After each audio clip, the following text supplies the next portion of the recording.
Good morning, Thailand. My name is Alex, and I have some news updates from around the land of smiles for you today, this Thursday, January 16th. Now, before we begin, please remember to subscribe to the channel. It really helps us out a lot. We're knocking on the door of 200,000. Maybe you can push us over the edge. Now, today, we're going to be talking about a panty-thieving creep terrorizing a community. Questions looming over potential money laundering issues in Thailand's future casino industry, and a little later, the mass migration of users to RedNote from TikTok as the United States prepares to ban the popular social media platform. But first, we're here in Thailand, where we have some news for the expats who might have money abroad. Thailand's new tax rules are raising concerns for the expat community. So at a meeting of the Pattaya City Expat Club discussed Thailand's new tax policies on overseas income transfers, sparking debate among the community. Tax attorney Pattaya clarified exemptions, including those staying less than 180 days in 2024, LTR visa holders, and income earned before 2024. Expats transferring money from abroad must file taxes by March 2025, though declaring income doesn't always mean paying taxes. Surprises included foreign credit card use in Thailand being taxable if converted to baht, so don't do that. Experts urged expats, that's a tongue twister, to review double taxation treaties as terms vary. Concerns about enforcement highlighted Thailand's participation in international banking transparency agreements.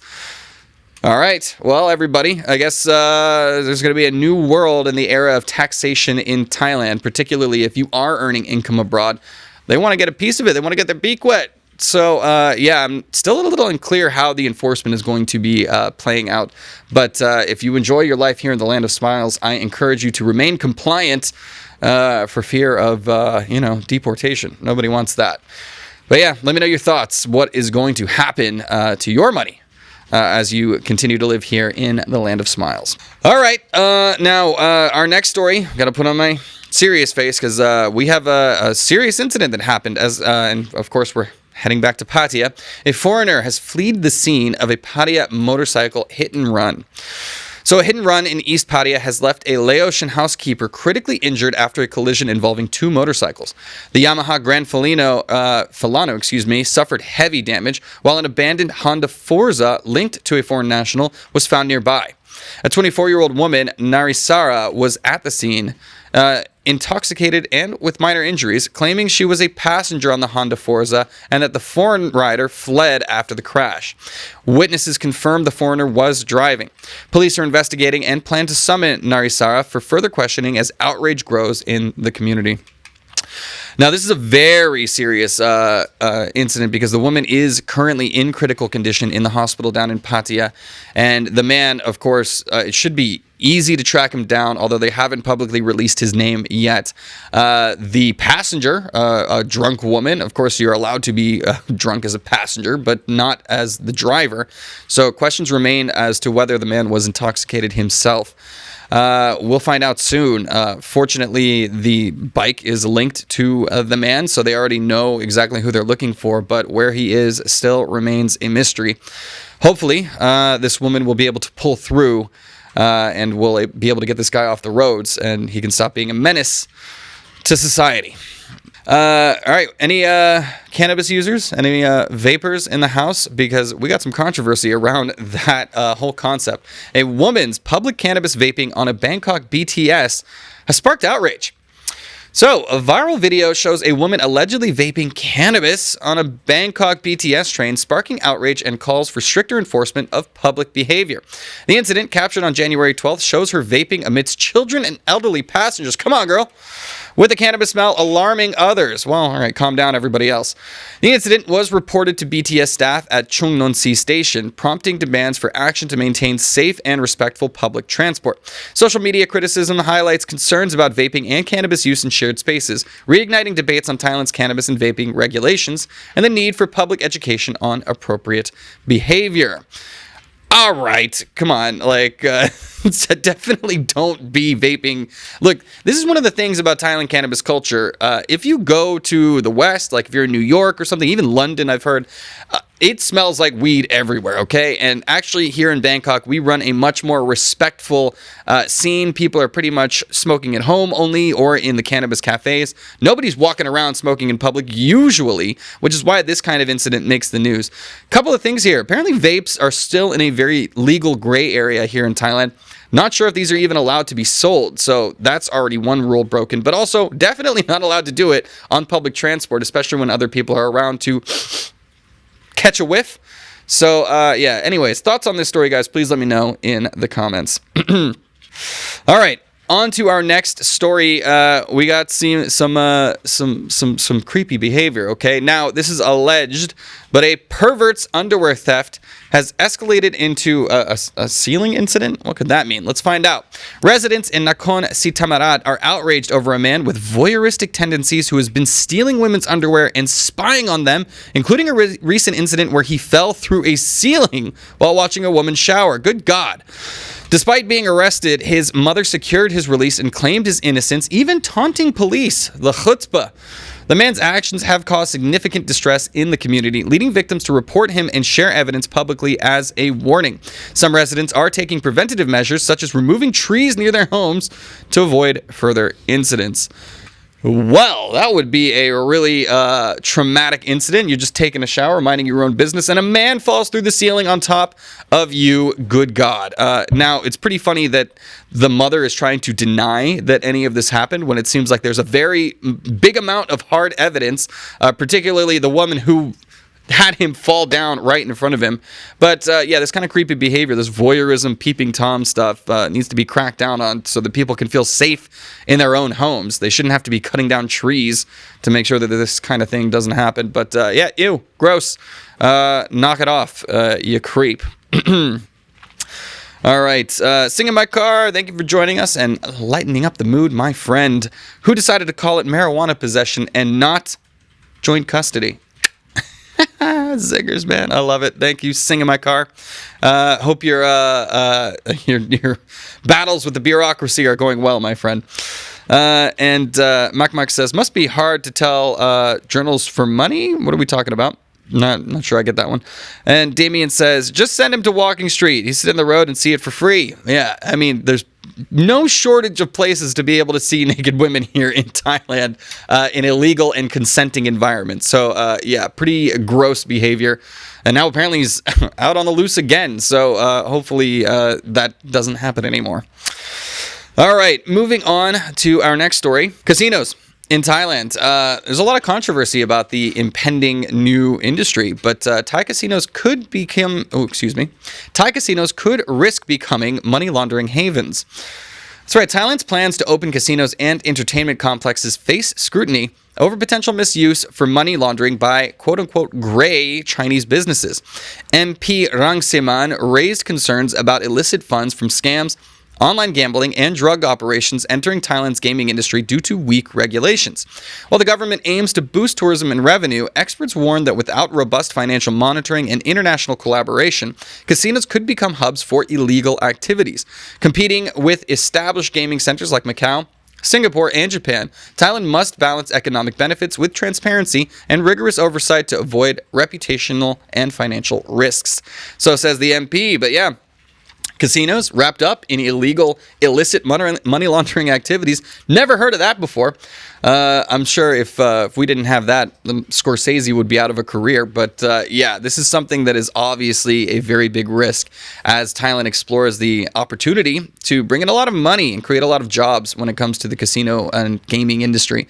However, these concerns, I think, are very well founded. And especially with places like Macau already experiencing a lot of this and a lot of Chinese gray businesses. There's plenty that are skirting regulations and laws and using these casinos to sort of, clean up the money for whatever illicit business, black market activity they might be participating in. So we'll see. Hopefully Thailand...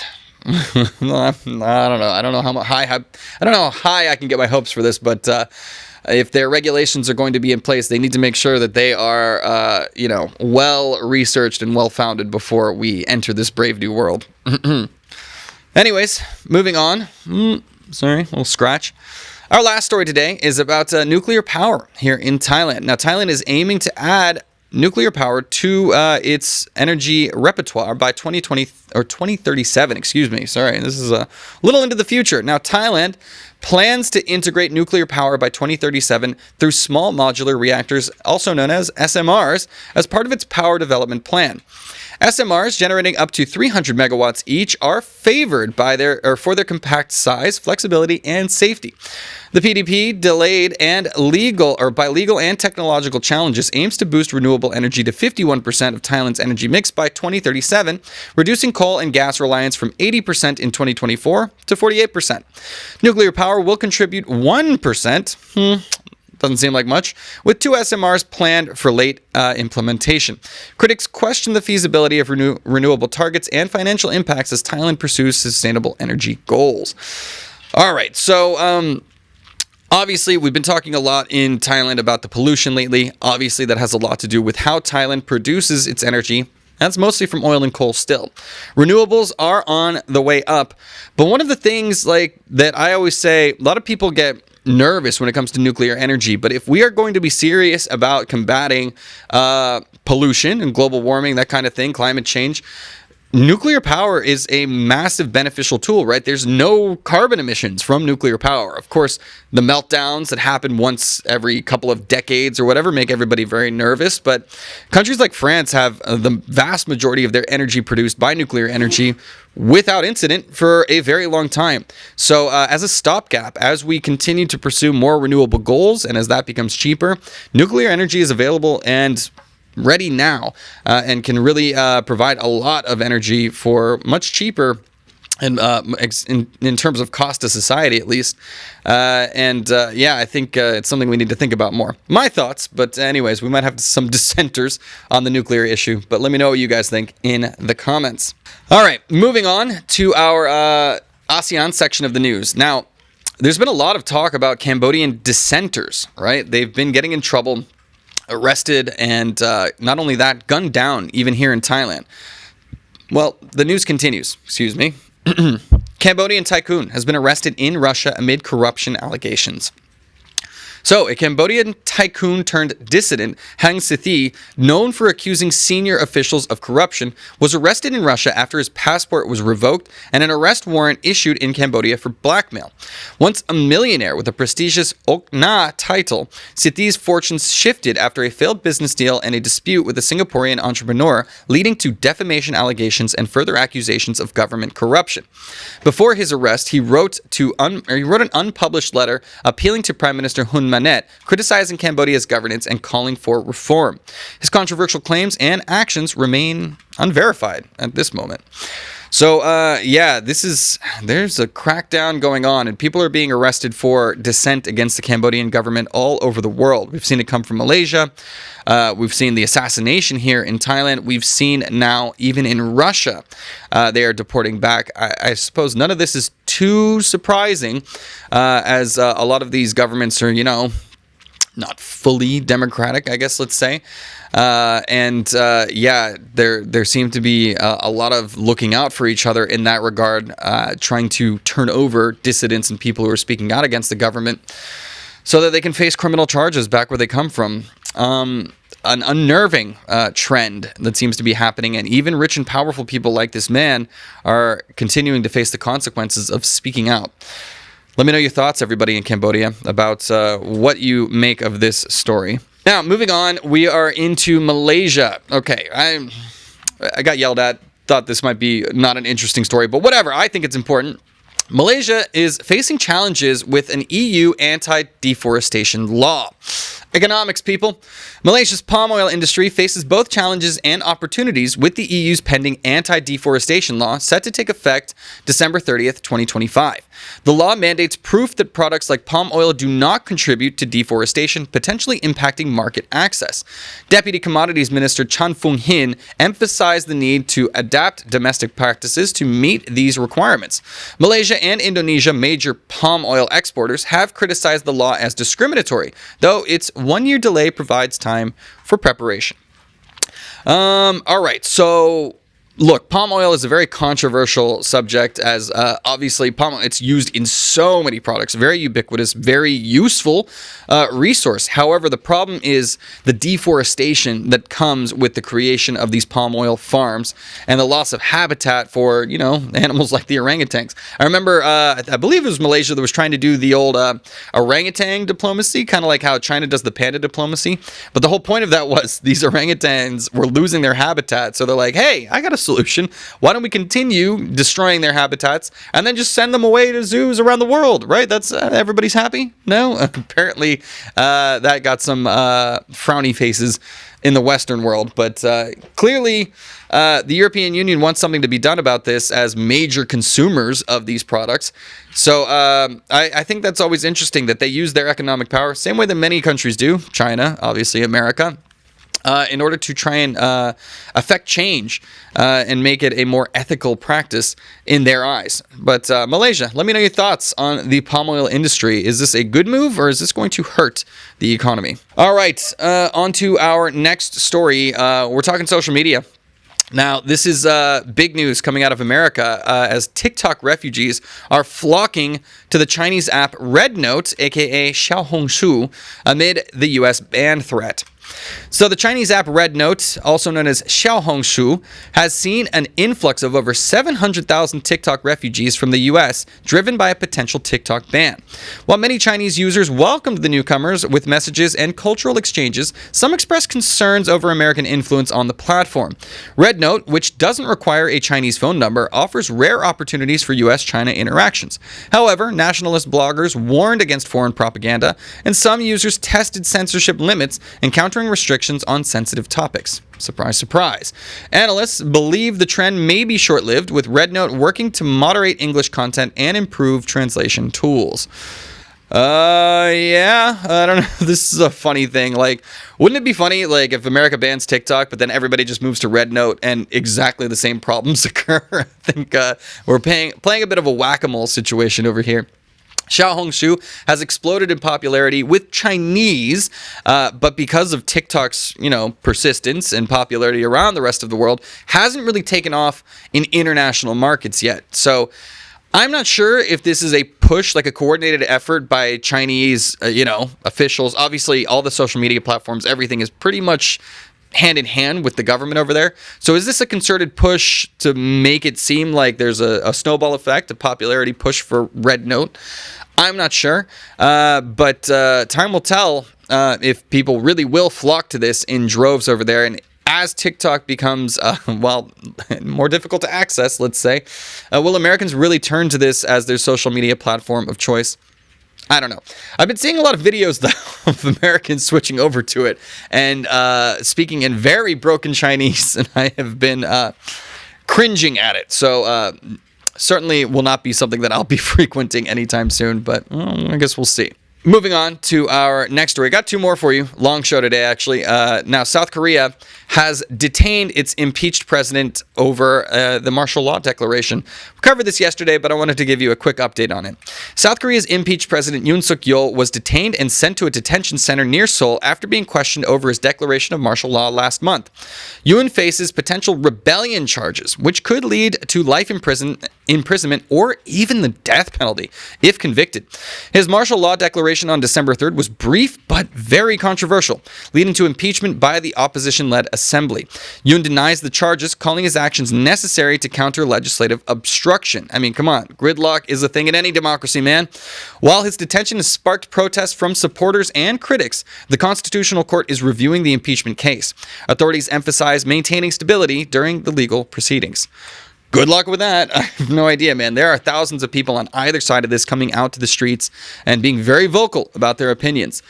Look, legislative gridlock, in my opinion, is not a reason to declare martial law. That is a very extreme wartime policy to enact. And the fact that just because your policies aren't popular enough to be able to pass parliament is no excuse. So in my opinion, there is some wrongdoing here. However, is this qualifying as treason? I don't know. I mean, you have to check out the legal definitions up in South Korea, but the punishments, the stakes are very high. Life imprisonment or even execution for a leader of a country is pretty insane to be hearing something like that in modern times. But yeah, let me know your thoughts on the prospects here for the former South Korean leader. All right, moving on. Our last story today also does involve China. Now, Trump's Greenland comments have sparked Chinese debate on Taiwan.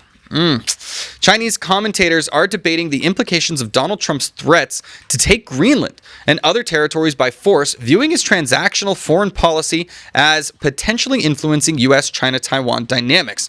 While Beijing maintains Taiwan is a domestic issue and integral Chinese territory, some Chinese social media users suggest Trump's comments could embolden China's claim over Taiwan. However, experts argue the Taiwan and Greenland situations are fundamentally different, with U.S. strategic ambiguity and support for Taiwan serving as a deterrent to Chinese military action. Analysts doubt Trump's rhetoric will significantly shift China's stance on Taiwan, but note it sparks renewed discussion. I don't know. Like this is what you get though, man. When Trump comes out here and talking about Canada, 51st state, Greenland, we'll take it by force if we have to, Panama, all of these things, like, how does that signal to, you know, countries like Russia that are trying to annex territory, or China that are trying to annex Taiwan? That basically kind of okays it in a lot of people's minds. So this is one of my concerns, obviously, with Trump coming in and him being such like, a Yosemite Sam just popping off of the mouth with any thought that comes into his head, is because these kinds of words from a global leader carry a lot of weight and could affect the thinking in other nations about what is appropriate in terms of geopolitical behavior. I don't know. I'm nervous. I think I like all of the borders where they're at now. I think we need to try to get along better rather than escalating this rhetoric to potential military action. That would not be good news for anybody, I think. But yeah, anyways, that'll do it for our news stories today, guys. I'll get into the comments in just a second. But please remember to go to thetiger.com throughout the day for more news updates about what's happening here in the land of smiles. You can always go to ASEANnow.com as well to join the conversation. We have tons of people. We had over 100 in here today at one point having a conversation with us in the chat. Love having you guys. It's the lifeblood of this show. And if you want to continue the conversation, you can head over to ASEANnow.com and join Thailand's largest expat English language forum and pop off in the mouth with whatever you have to say. Now, we'll be back again with you tomorrow. And for now, let me get into the comments and catch up with you guys.